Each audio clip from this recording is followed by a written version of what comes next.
You might have heard lately about talk about food shortage.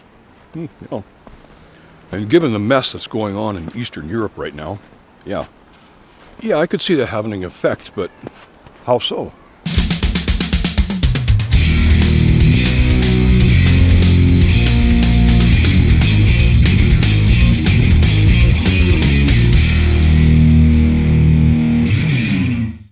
A lot of people don't realize that,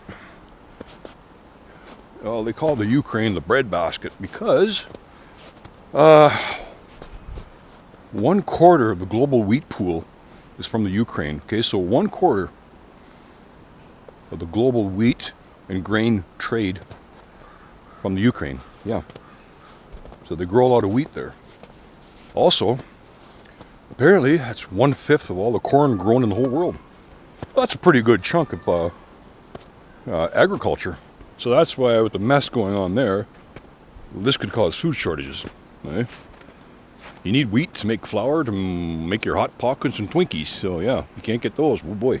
And the thing about food shortages, when it gets really bad, yeah, when people don't get food, they get angry. Now, when it comes to Putin, Vladimir Putin, there's a lot of things they don't talk about and tell you about. And all his grievances about why he wants to invade the Ukraine. Okay, well, bombing apartment buildings is not how you do it, and that is very much wrong. But some of his grievances, there's quite a few of them. You know, I could go on and on about those, but I mentioned before in my other video, there's no more Soviet Union, and then there was the breakup of the Warsaw Pact. However, NATO didn't break up.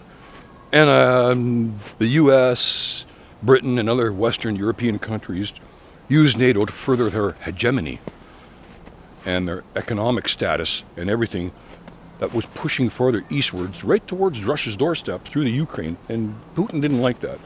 But also, when you think about it, when I mentioned how much wheat comes out of the Ukraine, that's a lot of, how would you put it, agro-wealth? Maybe Putin doesn't like the idea of the Western countries, you know, getting their hands on all that wealth. But there's not just Putin. There's other people that are like quite wealthy. Not so much those oligarchs they've been talking about. I could have told you about them guys a long time ago. But you got former KGB members. You got former members of the Russian Politburo when it used to be the Soyuz USSR. Okay? They're now members of the Kremlin. And they're pretty wealthy too, okay? So a lot of them are pretty hardcore Russian and believe in Mother Russia, and they don't like the idea that, you know, you look at agro-wealth. Well, that's another reason. Yeah, I could be wrong, but when you think about it, yeah, the agricultural wealth that they kind of want their hands, they want to get their hands on, and not the Western countries. This could cause a shortage of wheat, grain, corn. Now, that's not good because you got like 7 billion people in the world that need to eat. Not being able to have your toast in the morning, oh my God. What does this mean? It would mean that we're going to have to start growing more agriculture domestically. Yeah, more wheat grown domestically in North America. Yeah, I guess it's we're going to have to start doing. Oh, what do we need with agriculture? We need fertilizer. With fertilizer, you could use ammonium nitrate, nitrogen, potash, phosphorus. Yeah, there's a few ingredients that go into it. But the main 3 ingredients, yeah, nitrogen, potassium, and phosphoric acid, okay? So potash is, well, they dig up potassium carbonate. It's like a potassium salt. Not pure potassium, but a potassium salt that they dig up, and that goes into fertilizer, as well as phosphoric acid, which comes from phosphorus. And also, apparently, a lot of fertilizer was being produced in the Ukraine. So we kind of have a problem going on here that could lead to a serious food shortage. So if we need to start growing domestically, we will need more fertilizer. Okay, but where am I going with this? Well, you see, there's a little known fact that a lot of people aren't aware of, that you wouldn't think of, that could have an effect, which could cause people fighting over it, or maybe somebody getting more wealthy because of it.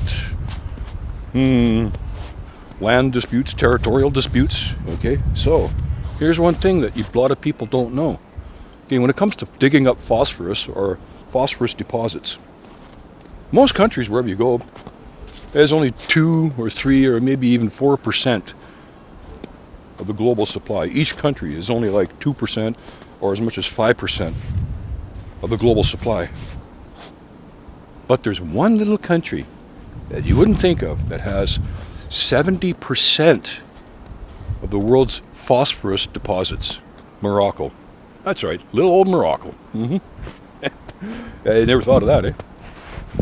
So if there's a need to grow domestically, and a need for fertilizer, and a need for phosphoric acid, okay, well then, let's see, Morocco, yeah, little old Morocco has 70% of the world's phosphorus deposits.